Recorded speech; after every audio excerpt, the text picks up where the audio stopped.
రెండు రాష్ట్రాల తెలుగు ప్రజలందరికీ రాఖీ పండుగ శుభాకాంక్షలు. Welcome to VD91 news bulletin. లో ముందుగా హెడ్లైన్స్. రక్షాబంధన్ పర్వదినం సందర్భంగా కంటోన్మెంట్ నియోజకవర్గానికి చెందిన మహిళా సోదరిమణులు ఎమ్మెల్యే శ్రీ గణేష్ నివాసంలో కలిసి రాఖీలు కట్టి ఆత్మీయంగా శుభాకాంక్షలు తెలిపారు.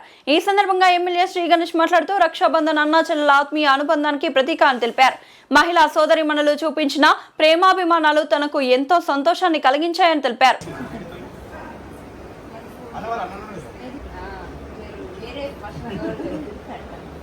భగవంతుడి బ్లెస్సింగ్ కూడా ఆశీర్వాదం రక్ష. God bless you. ఒకసారి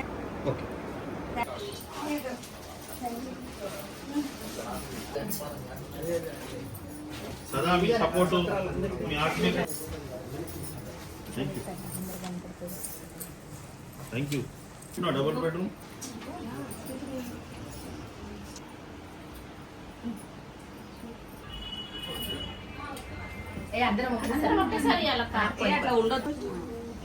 कामयाबी देना, अच्छा लोगों की नजर से। शादी वैसे तो दो बनते थे, शादी ना एक ही बनते।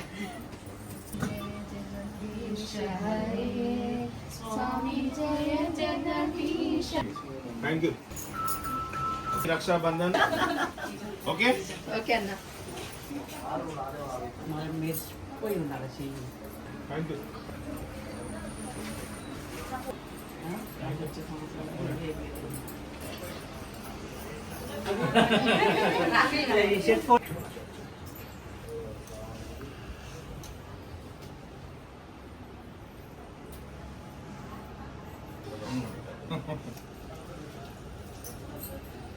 बनेगा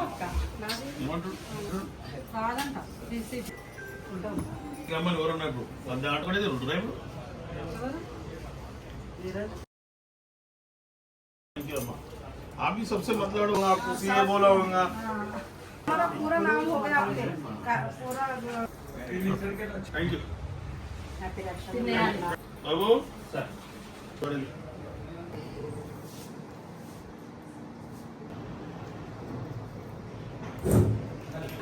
భగవంతుడి యొక్క ఆశీర్వాదాలు ఉంటూనే ఉంటాయి మీకు ఎప్పుడు కూడా. సరిగ్గా మీతో పాటు భగవంతుడు ఉన్నాడు.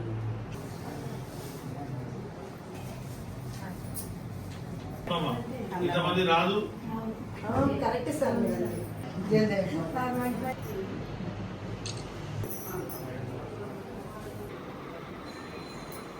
ఆర్టీసీ స్పెషల్ బస్సులలో ప్రయాణికుల జోబులకు చిల్లు పడుతున్నాయి. పండుగల పేరుతో ఇష్టానుసారంగా ఛార్జీలు పెంచుతున్నారు. హైదరాబాద్ నుంచి కరీంనగర్ కు నార్మల్ ఛార్జ్ 290, పండుగ పేరుతో 150 రూపాయల పేరుతో అదనంగా 100 నుంచి 150 ఛార్జీలు వసూలు చేస్తున్నారు. హైదరాబాద్ నుంచి కరీంనగర్ కు మెట్రో డీలక్స్ స్పెషల్ బస్సులో 400 వసూలు చేస్తారు. నా పేరు జ్ఞానేందర్. నేను హైదరాబాద్ జూబ్లీ బస్ స్టాండ్ నుంచి కరీంనగర్ పోతున్నా రాఖీ పండుగ సందర్భంగా. సో నేను ఏంటంటే రెగ్యులర్గా నేను ట్రావెల్ చేస్తూ ఉంటాను Hyderabad to Karimnagar. Normal bus charge super లగ్జరీకి 300 రూపాయలు. ఈ రోజు వచ్చేసి 400 రూపాయలు ఛార్జ్ చేస్తున్నారు ఆల్ ఆఫ్ సడన్గా. సో బస్సులో ప్రయాణిస్తున్నాను. ఇది ఈ విధంగా ప్రయాణికులకు ఏంటంటే ముందస్తు ఇన్ఫర్మేషన్ ఇవ్వాలి. మేము బస్సు ఎక్కడంతోనే మా బస్ ఎక్కితే వాళ్ళు ఛార్జ్ చేస్తే 400 రూపాయలు అంటే మేము 100 రూపాయలు ఎక్స్ట్రా అడిషనల్గా ఎట్లా ఇవ్వాలి? నా జేబులనే 600, 800 అని ఫోన్ రాను. నాకు 800 అంటే 200 లేవు, ఎవరు అడగాలని. ఇదే పరిస్థితి. మరి కాంగ్రెస్ గవర్నమెంట్ మరి ఏం చేస్తుంది? ప్రజలందరూ వాళ్ళు వేలు పోరు కదా. ప్రైవేట్ ట్రావెల్స్ లెక్క వేస్తున్నారు. ఇది గవర్నమెంట్ బస్సు.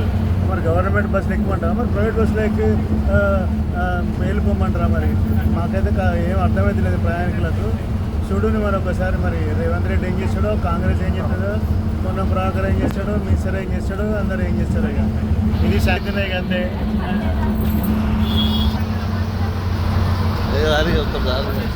వికారాబాద్ పట్టణ శివారెడ్డిపేట సమీపంలోని ఫిల్టర్ బెడ్ ను మాజీ ఎమ్మెల్యే డాక్టర్ మెతుకు ఆనంద్ పరిశీలించారు. ఈ సందర్భంగా మిషన్ భగీరథ తాగునీటి సరఫరాపై రాష్ట్ర ప్రభుత్వంపై తీవ్ర విమర్శలు చేశారు. డాక్టర్ ఆనంద్ మాట్లాడుతూ మిషన్ భగీరథ ద్వారా ప్రజలకు స్వచ్ఛమైన తాగునీరు అందించడం వల్ల మాజీ ముఖ్యమంత్రి కేసీఆర్ పేరు ప్రజల్లో నిలిచిపోతుందనే ఉద్దేశంతో ప్రభుత్వం నీటి సరఫరాను నిర్లక్ష్యం చేస్తోందని ఆరోపించారు. ప్రస్తుతం భగీరథ నీటిని సమర్థంగా అందించలేని పరిస్థితుల్లో సీఎం రేవంత్ రెడ్డి ప్రభుత్వం ఉందన్నారు. అందరికీ నమస్కారం. మనకు తెలుసు మనిషికి గాలి నీరు ఎంత ముఖ్యమో, స్వచ్ఛమైనటువంటి గాలి అందించాలనే ఉద్దేశం చేత అప్పటి గౌరవ ముఖ్యమంత్రి కేసీఆర్ గారు హరితాహారం అనేటటువంటి ఒక మంచి కార్యక్రమం పెట్టి పచ్చదనాన్ని ఏ విధంగా పెంచిండ్రో మనకు తెలుసు. ఇక మనిషికి గాలి తర్వాత అత్యంత ముఖ్యమైనటువంటిది నీరు. మన శరీరంలో కూడా చాలా నీరే ఉంటుంది. మనిషి ఆరోగ్యంగా ఉండాలంటే స్వచ్ఛమైనటువంటి మంచినీళ్ళు తాగాలని చెప్పి డాక్టర్లు మనకు సలహాలు ఇస్తుంటారు. స్వచ్ఛమైనటువంటి నీరు లేకపోతే మనిషి ఎంత ఇబ్బందుల పారవుతాడు అనడానికి మనము గత చాలా సంవత్సరాల నుంచి చూస్తున్నటువంటి ఉదాహరణ ఏంటంటే నల్గొండలో ఉన్నటువంటి ఫ్లోరోసిస్. నీళ్ళల్లో ఉన్నటువంటి ఆ లవణాలు కావచ్చు, లేకపోతే విషపూరితమైనటువంటి ఏమైనా కెమికల్స్ ఎక్కువ తక్కువ ఉంటే మనిషి ఏ విధంగా అనారోగ్య బారిన పడతాడు చూసినాం మనం. కాళ్ళు వంకరపోయి, చేతులు వంకరపోయి నిలబడలేని పరిస్థితికి వస్తాడు. అదే కాకుండా మన వికారాబాద్ నియోజకవర్గంలో కూడా అక్కడక్కడ కొన్ని చోట్ల నీళ్ళ లోపల ఈ ఫ్లోరిన్ ఎక్కువ ఉండడమో, లేకపోతే ఇంకోటి మోతాదుకు సంబంధించిన దానికంటే ఎక్కువ ఉంటే అనారోగ్యంగా ఉన్నటువంటి మనం చూసినాం. ఈ కామారెడ్డి కూడా, ఇక్కడ వికారాబాద్ మండల్ కామారెడ్డి కూడా చాలామందికి పళ్ళ మీద మరకలు ఉంటాయి. కొంతమంది చూసి ఉంటారు ఆల్రెడీ. ఈ ఫ్లోరోసిస్ కావచ్చు, లేకపోతే వేరే లవణాలు ఏమన్నా మినరల్స్ ఎక్కువగా ఉంటే మనిషికి ఇట్లాంటివి వస్తుంటాయి. కాబట్టి కాంగ్రెస్ దాదాపు ఒక 40-50 సంవత్సరాలు పాలించినా కానీ, తర్వాత టీడీపీ పాలించినా కానీ బాగు చేయనటువంటి ఈ నీటి సమస్యను మంచిగా చేసి స్వచ్ఛమైనటువంటి నీటిని అందించినటువంటి ముఖ్యమంత్రి ఎవరన్నా ఉన్నారు 2 ఉమ్మడి రాష్ట్రాలలో కూడా అంటే ఇప్పటి వరకు కేసీఆర్ గారు. అప్పుడు ఉమ్మడి రాష్ట్రంలో ఉన్నప్పుడు ఏ ముఖ్యమంత్రి చేయలేరు. విడిపోయిన తర్వాత కేసీఆర్ గారు మాత్రమే స్వచ్ఛమైనటువంటి నీటిని అందించాలనే ఉద్దేశం చేత మిషన్ భగీరథ తీసుకొచ్చారు. నీళ్లు కూడా మనము ఇవన్నీ లేకంటే ముందు ఎట్లా చేస్తుంటే అంటే బావుల ద్వారా, బోర్ల ద్వారా, చెరువుల ద్వారా, నదుల ద్వారా తాగేటటువంటి వాళ్ళం. మిషన్ భగీరథనేమో నది నుంచి వస్తున్నటువంటిది.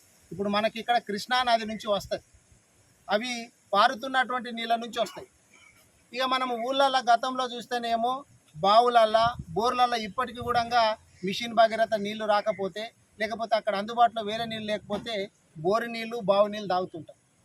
వాటిని అన్నింటినీ కూడా ఎట్లా క్లీన్ చేయాలా, బ్లీచింగ్ పౌడర్ వేయాలన్నా, క్లోరిన్ కలుపుతున్నారా, ఇంకేం చేస్తున్నారు అనేది మనం చూస్తుంటాం. కేసీఆర్ గారు ఎప్పుడైతే మిషన్ భగీరథ పథకం పెట్టిండో వికారాబాద్ నియోజకవర్గమే కాదు తెలంగాణ రాష్ట్రం మొత్తం కూడా నీటి సమస్య మొత్తం కనుమరుగైపోయింది. కానీ కేసీఆర్ గారి గవర్నమెంట్, మా గవర్నమెంట్ బీఆర్ఎస్ గవర్నమెంట్ పోయిన తర్వాత మిషన్ భగీరథ కేసీఆర్ గారు పెట్టిర్రు కదా, ఊళ్ళల్లో ఈ మిషన్ భగీరథ నీళ్లను కేసీఆర్ నీళ్ళు అంటున్నారు అని చెప్పి వాటి మెయింటెనెన్స్ను పట్టించుకోకుండా రేవంత్ రెడ్డి గారు ఇట్లా చేస్తూ ఉన్నారు. దాంతో ఇప్పుడు వికారాబాద్ నియోజకవర్గంలో నేను ఎమ్మెల్యేగా 5 సంవత్సరాలు చేసిన రోజులు కూడా భగీరథ నీళ్లు వికారాబాద్కు వచ్చేటి, మొత్తం నియోజకవర్గం అంతా కూడా సరిపోయేటి. కానీ ఇప్పుడు చూస్తే అక్కడి నుంచి వస్తున్నటువంటి నీళ్లు సరిపోతలేదు. సరిపోకపోతే మరి ఏం చేయాలా? ఇక్కడ ఉన్నటువంటి శివారెడ్డిపేట చెరువు ఉంది. శివారెడ్డిపేట చెరువు భగీరథ తయారు కాకంటే ముందు, ప్రారంభించకంటే ముందు ఎన్నో సంవత్సరాల నుంచి వికారాబాదు పట్టణానికి తాగునీరు ఇస్తున్నటువంటి ఏకైక చెరువు. కానీ మనం డైరెక్ట్గా అట్లాగే తాగనీకు ఉండదు. చెరువుల నీళ్ళు తాగాలంటే దాన్ని ఫిల్టర్ చేయాలి. ఇప్పుడు మనము అప్పుడు వెనకటి కాలంలో చేస్తుంటాం, చెలిమెలాగా కొట్టి గుంత కొడితే ఇసుకలకెళ్ళి నీళ్లు ఊరొస్తే మనం తాగుతుంటాం. అంటే ఆ ఇసుక లోపల ఫిల్టర్ అవుతుంది. ఇక్కడ కూడా ఏంటంటే ఈ చెరువు నీళ్ళని అన్నిటినీ ఇప్పుడు మేము ఏడికైతే వచ్చినామో ఈ శివారెడ్డిపేటలో ఫిల్టర్ బెడ్ అంటారు, దీన్ని చూడటానికి అని చెప్పి మేము వచ్చినాము, ఎట్లా పనిచేస్తుంది అని చెప్పి చూడడానికి వచ్చినాము. ఇక్కడ కూడా బయట నుంచి వచ్చినటువంటి నీళ్లు ఇక్కడ ఫిల్టర్ అయిన తర్వాత అక్కడ ఉన్నటువంటి ఏమైనా చెత్త చెదారము లేకపోతే మట్టి అటువంటిది అంతా కూడా సపరేట్ అయ్యి ఒకటి పోతే దాని తర్వాత కెమికల్స్ కలిపేది ఉంటుంది. బ్లీచింగ్ పౌడర్ కావచ్చు, లేకపోతే క్లోరిన్ కావచ్చు, లేకపోతే క్లోరిన్ గ్యాస్ కావచ్చు, ఇట్లా కలిపేది ఉంటుంది. ఇప్పుడు సపరేట్ చేయాలా, దాంట్లో ఉన్నటువంటి మలిన పదార్థాలను సపరేట్ చేయాలంటే ఆలం అనేటటువంటి ఒక కెమికల్ ఉంటుంది. ఆలం అనేటటువంటిది కలపాల. అది ఎంత కలపాలా అంటే అది వచ్చేటటువంటి నీరు ఏ విధంగా ఉంది, కొంచెము మట్టిగా ఉందా, చాలా మురికిగా ఉందా అనే దాన్ని బట్టి ఎంత పరిమాణం లోపల ఈ ఆలం అనేటటువంటి కెమికల్ కలపాలని చెప్పి ఆధారపడి ఉంటుంది. మేము ఇంతకుముందు ఇక్కడ కనుక్కుంటే ఆలం వేస్తున్నాం సార్ అంటూ, కానీ మాకున్నటువంటి సమాచారం ఏంటంటే చాలాసార్లు ఆలం వేయకుండానే, అంటే చెరువు నుంచి వచ్చినటువంటి నీళ్లను డైరెక్ట్గా ఆలం వేయకుండానే సరఫరా చేస్తున్నది అనేటటువంటిది మాకున్నటువంటి సమాచారం. అదిగాక ఇక్కడ ఉన్నటువంటి రికార్డ్స్ అయితే నేను ఇప్పుడు వాళ్ళని అడిగిన, ఎప్పుడన్నా ఈ వచ్చేటటువంటి నీళ్ళను కానీ, అంటే శివారెడ్డిపేట చెరువు నుంచి ఈ ఫిల్టర్ బెడ్కు వచ్చేటటువంటి నీళ్లు కానీ ఇక్కడ ఫిల్టర్ అయిపోయిన తర్వాత మళ్ళీ వికారాబాద్ ప్రాంతానికి తాగనికే పోతున్నటువంటి నీళ్ళను కానీ మరి టెస్ట్ చేసిండ్రా అంటే తెలియదు, ఎప్పుడైతే పట్టకపోతున్నారు అని అంటారు. కానీ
బయటికి వెళ్ళినప్పుడు ఇది తీసుకోవాలి.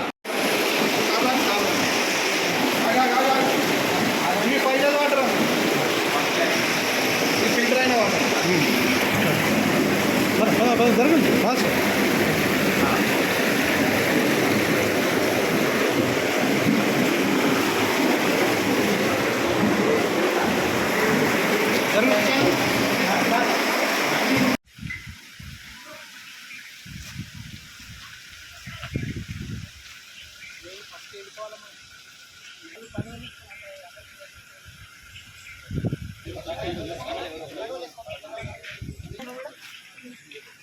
మిషన్ భగీరథ అరే ఇప్పుడు ఆ నీళ్ళు ఈడికి వచ్చింది, భగీరథ కూడా ఈడికే వస్తాయా? అది సపరేట్, ఇది సపరేట్. కానీ భగీరథ వచ్చేదైతే ఈడికి వచ్చే పోతాయా? భగీరథ కూడా ఈడికే వస్తాయి. ఇప్పుడు ఈడ పని చేసిన ఎవరిని ఇప్పుడు ఫస్ట్ చెరువులకు వెళ్ళి వేడికి వస్తాయి. ఫస్ట్ వచ్చిన తర్వాత ఈ ఫిల్టర్ అయ్యి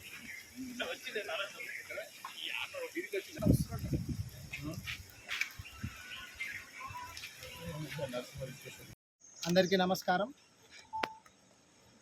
మనకు తెలుసు మనిషికి గాలి నీరు ఎంత ముఖ్యమో, స్వచ్ఛమైనటువంటి గాలి అందించాలనే ఉద్దేశం చేత అప్పటి గౌరవ ముఖ్యమంత్రి కేసీఆర్ గారు హరితాహారం అనేటటువంటి ఒక మంచి కార్యక్రమం పెట్టి పచ్చదనాన్ని ఏ విధంగా పెంచిందో మనకు తెలుసు.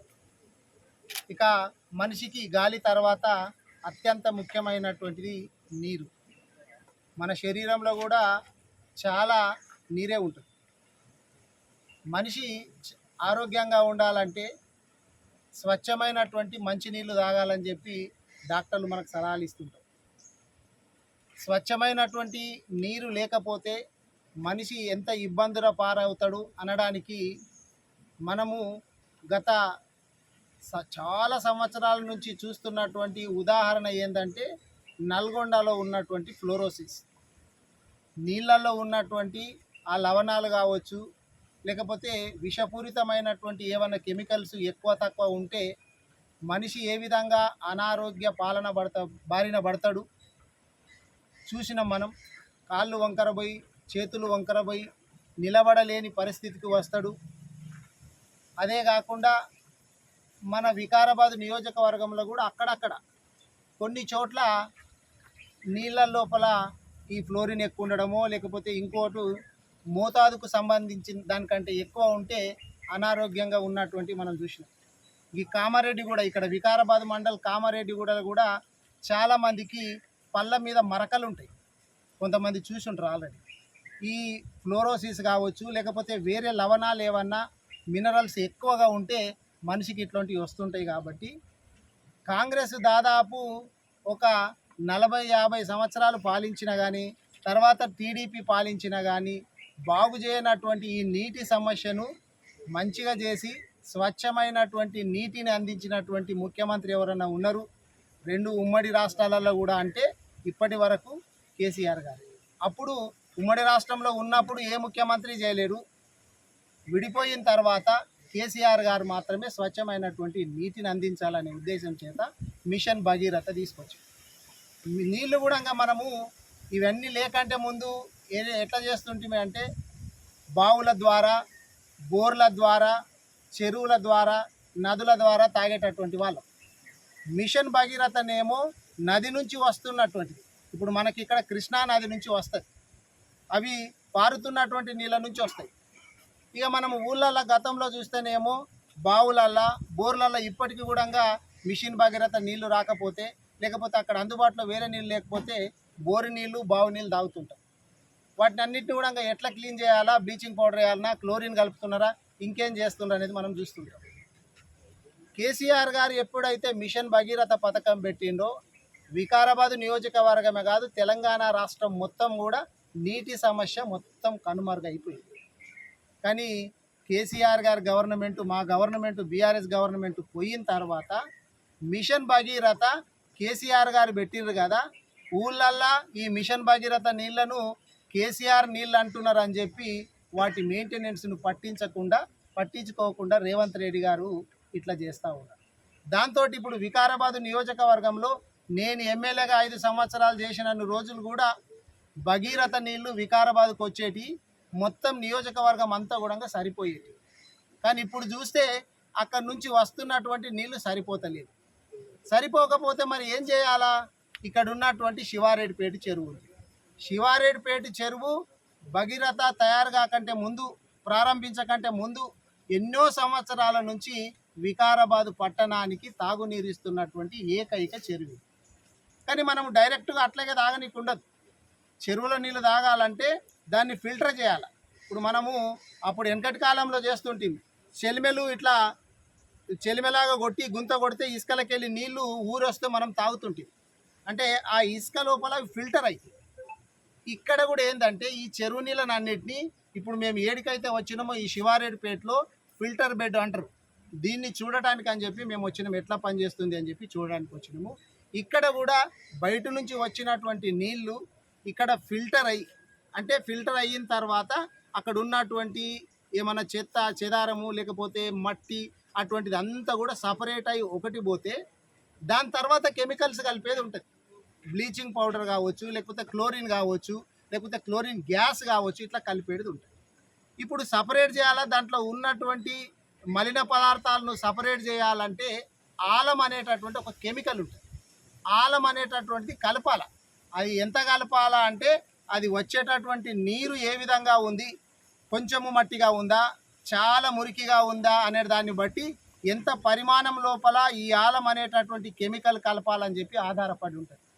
మేము ఇంతకుముందు ఇక్కడ కనుక్కుంటే ఆలం వేస్తున్నాం సార్ అంటూ, కానీ మాకున్నటువంటి సమాచారం ఏంటంటే చాలాసార్లు ఆలం వేయకుండానే, అంటే చెరువు నుంచి వచ్చినటువంటి నీళ్లను డైరెక్ట్గా ఆలం వేయకుండానే సరఫరా చేస్తున్నది అనేటటువంటిది మాకున్నటువంటి సమాచారం.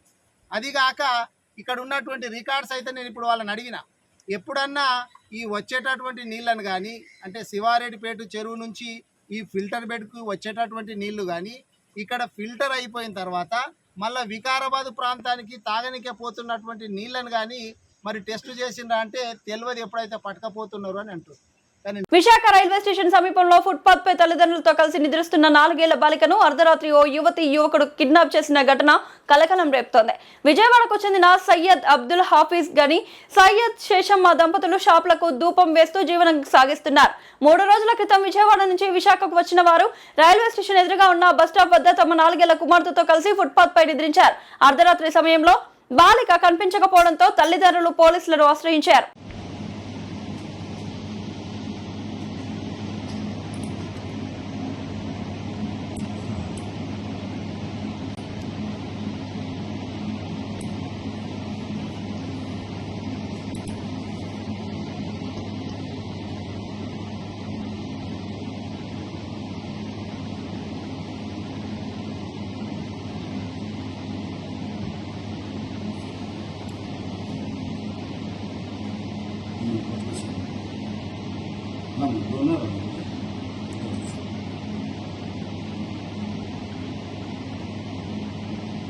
మార్కెట్లో పెరిగిన ధరల వల్ల ల్యాప్టాప్ కొనలేక ఇబ్బంది పడుతున్నారా?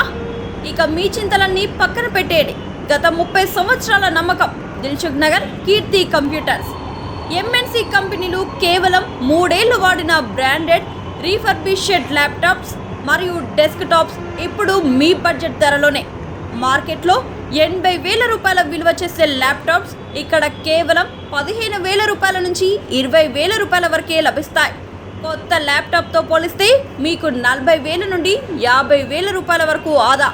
చూడడానికి సరికొత్తగా ఉండే ఈ ల్యాప్టాప్స్పై పూర్తి గ్యారంటీ, వారంటీ మరియు బెస్ట్ సర్వీస్ సపోర్ట్ లభిస్తోంది. నిరభ్యంతరంగా కొనుగోలు చేయండి. స్టూడెంట్స్, కోడర్స్, డిజైనర్స్ మరియు స్టాక్ మార్కెట్ ట్రేడర్స్. మరెందుకు ఆలస్యం? ఈరోజే సంప్రదించండి. Phone number 9849009566. మా చిరునామా కీర్తి కంప్యూటర్స్, దిల్సుఖ్